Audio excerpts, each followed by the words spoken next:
Radio Publique Africaine.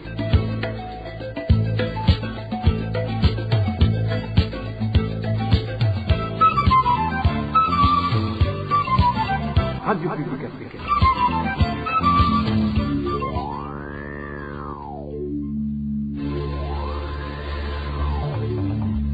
C'est le moment de suivre le journal parlé en français. À la présentation, Émile Nivasumbo. Bonsoir et bienvenue dans le journal du 14 mai 2023. Voici les titres. Limitation de mouvement dans les camps des réfugiés au Burundi, c'est ce qu'a remarqué le HCR qui accuse le pays de violer les instruments internationaux. Son rapport au début du journal. Au cours de cette édition, nous vous parlerons aussi des déchets des toilettes de la prison qui polluent la rivière Kayokwe depuis des années. À suivre tout à l'heure les inquiétudes de la population. Et certains enfants font des travaux de déblayage et du sable pour trouver de quoi manger afin d'avoir la force de poursuivre leurs études. Ceci se passe à Mérido, Bujumbura. Les détails, c'est tout de suite dans le développement des titres.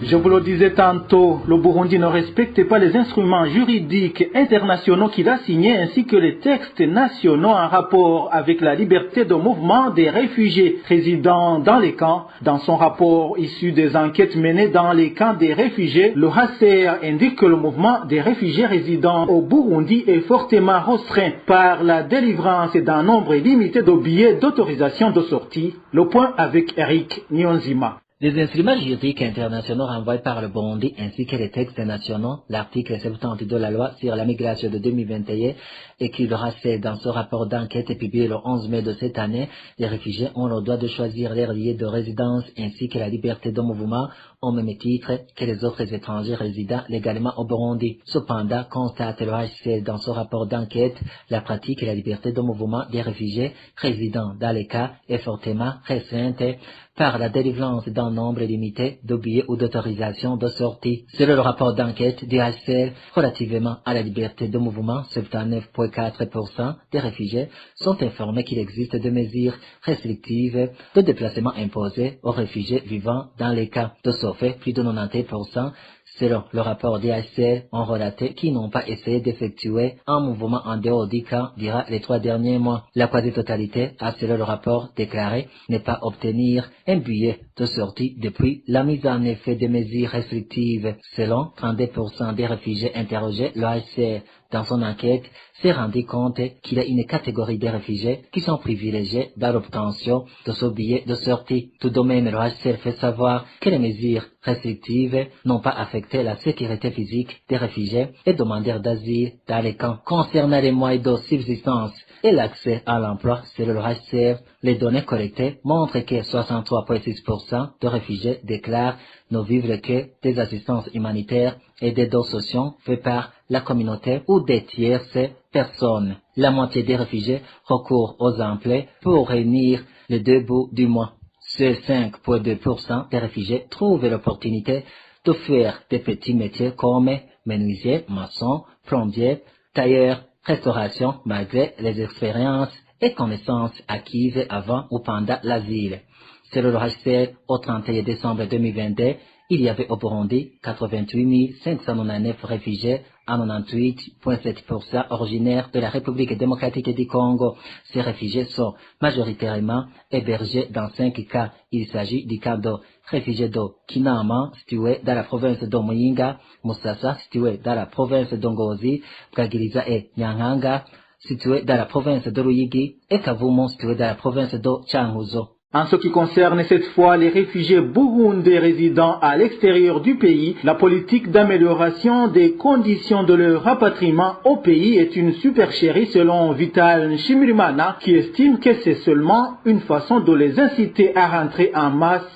Selon le délégué général du Force, il faudrait plutôt analyser le point de vue sécurité et respect des droits humains. Suivez Vital Nshimirimana. La proposition du tripartite est une fausse solution parce que s'il est vrai que des rapatriés sont généralement démunis et ont besoin d'assistance pour se réinstaller, pour se rétablir dans leur vie quotidienne, il est extrêmement important d'analyser les conditions dans lesquelles les réfugiés peuvent décider de rentrer, de retourner dans le pays d'origine.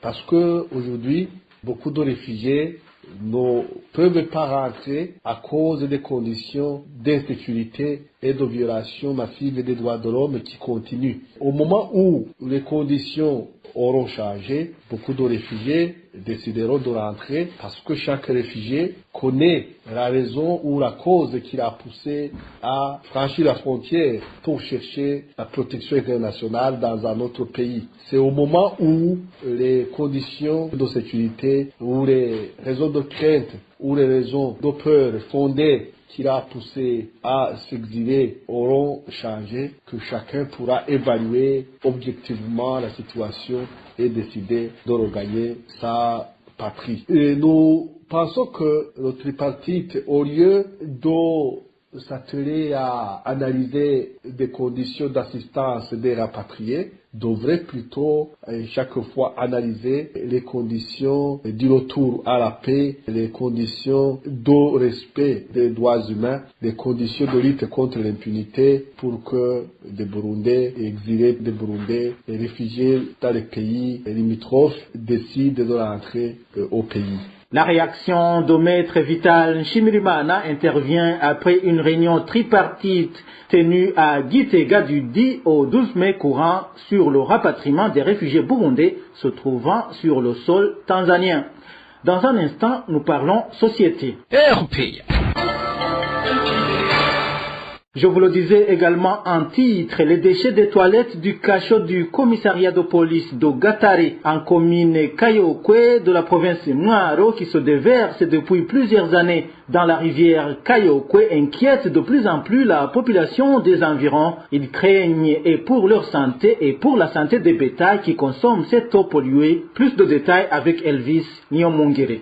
Les effets de ces déchets nauséabondes en provenance du commissariat de police de Gatare en commune Kayokwe n'épargnent pas le lycée de Mwaro, l'école fondamentale de Gatare ainsi que les habitations du voisinage.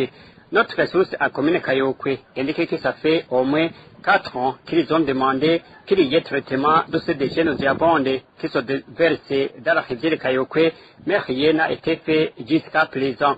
Lorsque la pluie cesse de tomber, les odeurs de ces déchets deviennent insupportables. Ce problème dure très longtemps.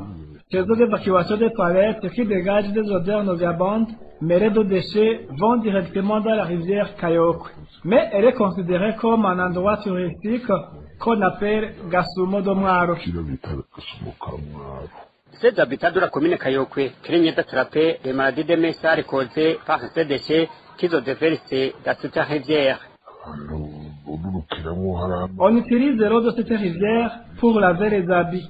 Les travailleurs domestiques viennent épuiser cette eau. On l'utilise aussi pour la préparation des aliments. Les bétails en boivent.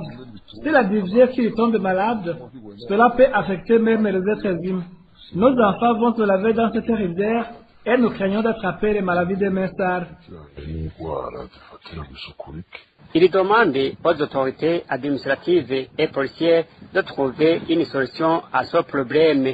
Des enfants ayant l'âge compris entre 7 et 15 ans se font remarquer dans les activités de déblayage du sable et du gravier sur le site situé au bord de la rivière Kanyosha qui est à cheval entre le quartier Kamesa de la zone Musaga et le quartier Wusoro de la zone Kanyosha. Nous sommes dans la commune Muha en mairie de Bujumbura. Ces enfants travaillent beaucoup pour trouver de quoi manger. Les détails avec Onésime de Shimagize. À l'endroit où la rivière Kanyosha sépare le quartier Kamesan du quartier Busoro, respectivement des zones Kanyosha et Musaga, à l'endroit où se pratique le tirage du sable et du gravier, c'est là où s'observent beaucoup d'enfants qui font ce travail. Selon notre source à Kanyosha, on observe ces enfants en possession de bidons de 20 litres. Un bidon rempli de sable ou de gravier s'achète à 300 francs Burundi. Ce mouvement d'enfants s'observe également dans d'autres endroits comme le témoigne cet habitant de la zone de Kanyosha. Ceci se remarque beaucoup dans les rivières. Par exemple, dans la rivière Mugere, on y trouve des enfants qui sont en train d'aider dans le tirage du sable et gravier et d'autres dans le chargement des véhicules. Ces enfants se remarquent également au bord du lac Tanganyika quand ils viennent pour aider dans le déchargement des bateaux à l'arrivée. Tout ça pour essayer de survivre. Notre source indique que bon nombre de ces enfants sont des élèves. Il s'agit le plus souvent des élèves qui viennent travailler dans l'avant-midi et vont à l'école dans l'après-midi ou vice-versa. La pauvreté dans les familles, c'est elle qui pousse ces enfants ayant découvert qu'ils n'ont plus d'autre choix que à se chercher du travail pour survivre et ainsi continuer à fréquenter l'école. Cap à Rumongue à présent, où la pénurie du carburant s'observe depuis 3 semaines. Les habitants de cette province du sud du pays indiquent qu'ils parviennent parfois à trouver du carburant au marché noir à un prix exorbitant. Le point avec Marie-Ange et la cause. Les habitants de la province Rumongue, surtout ceux qui ont besoin des produits pétroliers pour gagner leur pain quotidien, indiquent que la province vient de passer près de 3 semaines sans carburant pour les 8 stations-service fonctionnelles. Cependant, pour ces habitants, il y a dans la ville de Rumongue un quartier bien connu où les gens vendent ce carburant au marché noir. La commercialisation se fait au vu et au su des autorités locales. La source de la RPA à Rumongue témoigne. On vient de passer 3 semaines sans carburant ici à Rumongue. Il y a un quartier appelé Iteba. Là, on va du carburant au marché noir, au vu et au su des autorités locales. Je sais bien qu'il y a des chefs de secteur qui sont là, mais fermez les yeux. C'est dans ce quartier où on va le carburant illégalement, où un litre et demi se vend entre 12 et 13 000 francs burundais, voire 15 000 francs. La majorité, nous avons garé nos véhicules, mais jusque quand? Mais on doit l'accepter comme ça, puisqu'on n'a pas de choix. Les habitants de Rumongue révèlent également qu'il y a du carburant qui est fourni à partir de Bujumbura, mais qui n'arrive jamais à destination dans la province de Rumongue. Ainsi, cette pénurie du carburant a des conséquences sur les tickets de transport. Des fois, on ramène de Bujumbura et un bidon. Ce qui est étonnant, c'est que même en cas d'alimentation en carburant, après 3 jours, on ne peut plus en trouver à la station-service qui a été approvisionnée. La majorité de ceux qui ont eu la chance d'être servis conservent le carburant chez eux pour le revendre aller-retour au marché noir. Une personne qui se déplaçait du marché central de Rumongue vers le centre à 500 francs. Pour le moment, le prix varie entre 1000 et 2000 francs. Ceux qui se déplacent avec de petites voitures comme des Probox qui utilisent de l'essence pour le trajet complet 2000 francs avant la pénurie. Pour le moment, le prix est situé entre 3000 et 5000 francs.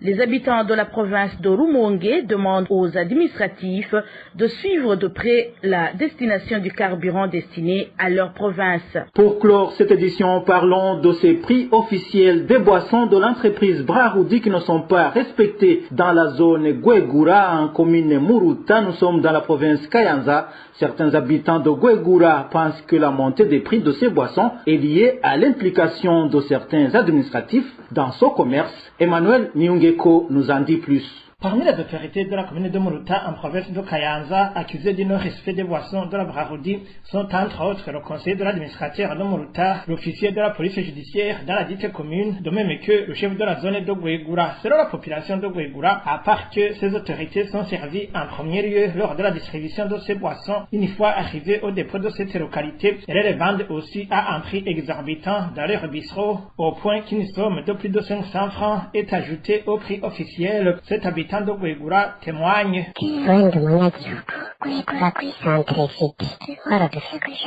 Moi, je suis un habitant de Guegura au centre-ville. Nous avons un sérieux problème en rapport avec les boissons de la Braroudi. Récemment, l'administrateur de la commune de Muruta a tenu une réunion avec la population et nous a dit qu'une bouteille de primus ne peut dépasser une somme de 1800 francs burundais et 2100 francs pour la Monster. Mais le commissaire communal, le conseiller de l'administrateur, l'officier de la police judiciaire et le chef de zone de Guegura se sont impliqués dans la vente de ces boissons. Quand ces produits de la Braroudi arrivent dans un dépôt de vente, ils sont les premiers à être servis. Il y a même une quantité de boissons qui est toujours mise de côté pour eux. Le pire est qu'ils haussent les prix de ces boissons en vendant au minimum 2500 francs burundais la prémisse et 3500 francs burundais la Monster. C'est comme ça qu'ils le vendent. De plus, l'ingérence de ces autorités dans la commercialisation de ces boissons de la Braroudi serait à l'origine de cette hausse hausse des prix. La population de Guegura révèle que le commissaire communal de la police, Amoruta, de même que le conseiller de l'administrateur, sont propriétaires des bistrots, ce qui fait qu'ils obtiennent ces boissons avant les autres pour ensuite majorer les prix de vente. Le commissaire a un cabaret qu'il partage avec un certain Eric. En plus, même le conseil de l'administrateur possède un bistrot. En effet, ce sont ces responsables qui favorisent le non-respect de l'ordre de l'administrateur, alors qu'il devrait l'aider à appliquer cet ordre. Quant à l'administrateur, il fait de son mieux pour que le prix officiel soit respecté. Mais ces autres responsables ne font que chercher beaucoup d'intérêt. Un certain Jacques Habyarimana, le gérant du dépôt de la Brahoudi, les aide lui aussi à faire ses magouilles. Les informations en provenance de la zone de Guegura indiquent que même les propriétaires des autres bistrots ont décidé de majorer le prix de ces boissons en suivant l'exemple de ces autorités. En plus, selon toujours notre source, personne parmi les habitants de Guegura ne peut oser dénoncer cette situation parce que ces habitants craignent de ne pas rater les services sollicités auprès de ces autorités. Nos sources à Guegura disent que l'administrateur communal est au courant de ces informations en rapport avec la hausse des prix, mais qu'il n'a rien fait jusqu'aujourd'hui du fait que cette situation implique ses proches collaborateurs. Voilà, c'est par ici que nous mettons un point final au journal du 14 mai 2023. Merci à vous tous qui nous avez suivis. À la présentation, c'était Émile Nibasumba. Au revoir.